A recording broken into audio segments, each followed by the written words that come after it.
Hey everyone, George with the Art of Water. Hey, what I wanted to talk to you today about is making changes to your tank and the subtle things that we do sometimes that can totally disrupt and create an environment where our fish are not doing as well as they were before we made that change. Now, this particular tank is the one I wanted to focus on today, and I want to make this quick, a short video about this, but the tank has been around for almost a year, and the only thing that has been in here is two different things. Number one is Rummy nose Tetras. I had 10 of them basically in this tank, and they were thriving, doing very, very well.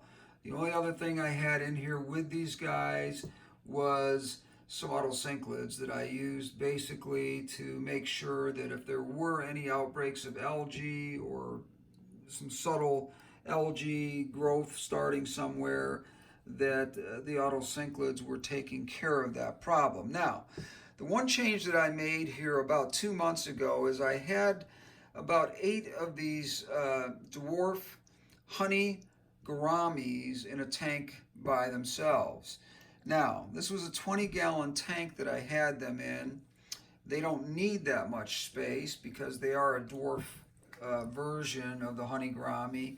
And, you can put probably in a 5-gallon, you can put 3 to 5 of these fish as long as it's scaped correctly and you have the right balance of males and females. You're not going to have any problems at all. Now, what happened with me is I made a species tank that was 20 gallons and I put 8 of these fish in there, and I had a little bit of an off balance on the ratio of male to female. And what I was getting is some aggressive males that were really, really trying to dominate their part of the tank. So what I decided to do based on some information that I had researched on the honey dwarf gourami was to figure out which tanks in my home out of the 25 that I have were going to be able to accommodate 1 or 2 of these males. I decided only 1 male per tank because they'll do just fine. They don't need other species of their same kind in the tank. But what happened is I noticed after about 2 weeks of the honey gourami being in this particular tank that everyone was doing fantastic. I saw no issues with fighting. I saw no fin nipping. I saw no territorial disputes.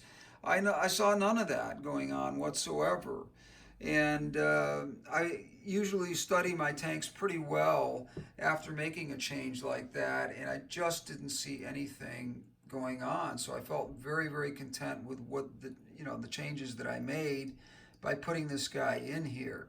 Now, what I did not notice, and something that I'm going to show you, this small little opening up here on this aqua top tank is very common style for this particular company when they put their glass on the top, which I appreciate because we do have fish that do jump out of tanks. But you would never think that this would be an issue right here at all. This was always a great spot to feed the rummy nose tetras that I had in here by themselves with just the auto cichlids, and I never ever had any problems. I fed them from the corner there, and they just sort of did their thing and ate their meal, and there was no issues whatsoever. About 2 weeks ago, I noticed that I was missing 2 of my rummy nose tetras, and I just could not figure out for the life of me where they had gone to. I looked through the tank, searched it high and low to see if there was 2 dead fish in there because I had added this honey nose gourami, and I didn't know if maybe he had killed 2 of my tetras or was being aggressive, and I just wasn't noticing it. Didn't see any signs of any dead fish in here. 50% water changes a week in this particular tank. It's a well-established tank, and even with the water changes, as I was vacuuming the gravel and so forth, I found nothing whatsoever that were the remnants of 2 fish that were missing. and I'm just was like totally baffled. Where did these fish go? What I decided to do is set up a camera that when I was sitting in my office after a feeding, they would be free to sort of eat the way they always do, but I could sort of watch them at a distance on my computer and, kind of see exactly what was going on when I was not in the room. One thing that I noticed is the dwarf honey gourami was very much skimming the top of the surface in this slower moving area up here and not allowing the tetras to really get much of the food. So I decided, okay, there's something to that, and what does this have to do with two missing fish? I couldn't figure out anything that would have anything to do with the two missing fish. Well, I set up the camera for a third day and was watching, and just as I was feeding, walked out of the room, sat down to watch sort of what was going on. I noticed within a couple of minutes that one of the rummy-nosed tetras had jumped out of this corner of, such a small little area that he jumped out of there and landed onto the black part of this and then down to the carpet. I ran in really quickly, got this little card that I use to, basically scoop a fish up if something happens like that. If you have to take them out for some reason, and one of them, there's some, fish are very hard to pick up sometimes, and you don't want to hurt them. So I always keep a little card like this on hand. So what I did is I scooped them up and I got them back in the tank, and everything seemed to be fine. But it was a very big clue as to what might have happened to the other two rummy-nosed tetras that were missing. The first thing I did is I started scouting around and looking at the places where they could have fallen off this black shelved area, and maybe got down into here. They flopped around maybe and were caught up in the cords and things like that were back here. I didn't find anything. So I was just sort of baffled. A couple of days ago, when that guy jumped out of the tank, I pulled the carpet back, and there were, within maybe a couple of inches of each other, the two original rummy-nosed tetras that had jumped out of the tank. Now, I had had these fish in this tank, like I said, for almost a year without missing any of them or having any situations at all where these fish were missing or having problems with feeding time or whatever. So after I saw that, I decided I had to make some kind of a change that was going to make it safer for the rummy-nosed tetras to not be able to jump out of this corner. So right now I've got this set up the way I originally had it, but what I have done is I flipped this glass over, and now it is in this corner back here. The reason I did that is as I was figuring this out, I noticed that the water flow was coming this way, and it was a rather aggressive flow on the top. And when I was sprinkling the food in there, I saw that it got distributed really quickly into the tank, and everybody was getting food, including the gourami. Everybody adapted to the new way that I was feeding out of this tank. But what I wanted to say is basically this, that everything that we do to our tanks, we get upset about it sometimes, but it's very subtle little things that we do that change the dynamic of a tank or change the way things happen in a tank. And we really just don't think about how those subtle little things can be very, very big things in the big picture. Now, I haven't lost any more fish, and I will be putting this back the way it normally is now since a few days ago. And I've gone even one step further. When I do feed back there, I have been taking a small um, piece of cardboard, which is just basically this, and just setting it over the top of that corner just for the feeding time.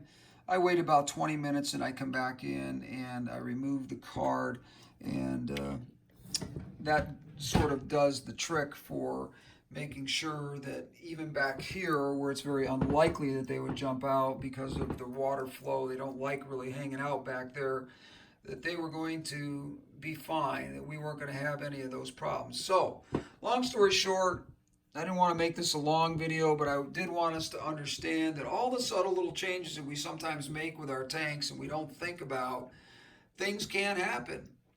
And we have to be mindful of that, and we have to understand that the changes that we make can make big differences in the way our fish behave, the way they eat, the way they interact with each other, and so forth. Now, I did a lot of research on the rummy nose tetras and the dwarf honey grammies to make sure that they were good tank mates, and they are. They're fantastic. I see no fin nipping, I see no fighting, I see no territorial issues or anything like that. And it's really been a great change other than that. Now I'm going to get a couple of more rummy nose tetras over the next week when my supplier gets them in and they're out of quarantine, and I will quarantine them, of course, in my own tank here for a week or so, or 10 days, just to make sure that everything's fine, and get my school back up from 8 to 10, and hopefully won't lose any more fish that way. But it was a small thing, but it just happened. And fish do jump out of tanks. I've seen ember tetras that I had in a nano tank, a school of I think 16 to 18 of them, and I lost a few of them by coming in the morning to feed them and finding one dead on the floor out of small, tiny little creases or cracks that were around the top of the glass that I never thought a fish could fit through. But during times of feeding or at night, just sometimes that kind of thing can happen. So there isn't much you can do about that. It's a rare thing when it does happen, but it can happen. So if you're losing fish that way and whatever, do something about it that makes it so that you are not losing fish by having them jump out of little corners, and they're not competing for food with other fish that you've added to the tank. Like I said, the rummy nose tetras, the 10 that I had in here, have been here almost a year. Absolutely healthy, wonderful fish. And losing the two just kind of broke my heart because I didn't understand where they were going. But now that I understand, it's not the honey dwarf Grammy's fault. He's basically eating because, he needs to eat as well. So he's being just as competitive about getting the food as the rest of the fish are. And I think it was just this very, soft flowing area, part of the tank up here where I was feeding from, that they were able to sort of go after the food when the honey-nosed Grammy was competing with them up there in that corner, and somehow they would jump a little bit too hard to go after a piece of food and they would end up outside of the tank. And of course,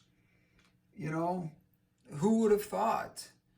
Who would have thought that they would end up someplace, as crazy as down underneath this little area down here behind this little leg? But yeah, that's what happened. Anyways, long story short, think about what you're doing when you are setting up your tanks and you're putting fish in with other fish to make sure that they're not only compatible, but any changes that you're making in your tank, make sure that you are making sure that everyone is eating well and that there's no fighting going on, no territorial disputes going on, so forth. And I didn't have any of that going on, but I overlooked that stupid little feeding hole at the top there, which I have fixed. And like I said, this will basically gets flipped over to the back here now. And I do sort of keep a little piece of cardboard over that corner so that that cannot happen in the future. But again, just make sure that you understand that if something's going wrong with your tank, it's usually something that we have done that is recent that can totally change the whole dynamic of a tank and can create problems. Anyways, if you have any questions, just leave a comment. Please subscribe. I've not really had many people subscribe. I have a lot of people looking and watching my videos, but I'm not seeing a lot of subscriptions going on, and I don't understand that. But I'm not in it for money or anything like that. I'm not counting on patrons or anything like that. I do this basically as a hobby. And like I've told many people before, my main business is the music business. I just love combining beautiful videos with music and fish, and escaping these tanks is just one of my favorite things to do. And anyway, long story short is I really would love to hear your comments, any other suggestions you might have, or anything that I've said that you don't agree with. Please leave me a message. Hit the bell up at the top there so any new videos that I'm putting out, you're going to get a notification on that. Subscribe, and please give the thumbs up just so that I know you've been here and that you've been watching the video. Anyways, George with the Art of Water, and we'll talk again soon.